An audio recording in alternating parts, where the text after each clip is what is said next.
মিয়ানমারের শক্তিশালী ভূমিকম্পে নিহতের সংখ্যা 1000 ছাড়িয়েছে বলে জানিয়েছে দেশটির সামরিক জান্তা। হতাহতের সংখ্যা আরও বাড়তে পারে বলে আশঙ্কা করা হচ্ছে। শনিবার প্রকাশিত এক বিবৃতিতে এ তথ্য জানানো হয়। বিবৃতিতে বলা হয়, শুক্রবারের 7.7 মাত্রার ভূমিকম্পে এখন পর্যন্ত 1002 জন নিহত হয়েছেন। আহত হয়েছেন আরও 2376 জন। মিয়ানমারে উদ্ধার কাজ অব্যাহত রয়েছে।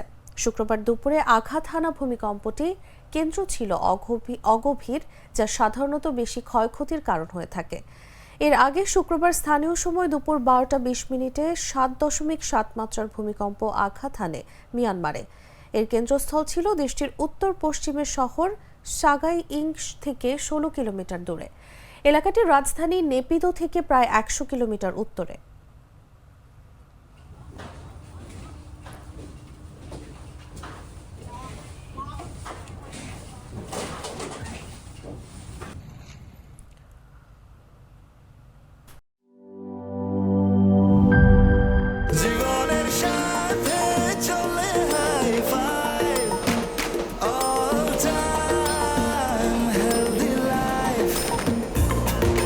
জার্নিতে স্বাস্থ্যকর all time family cake, all time healthy life.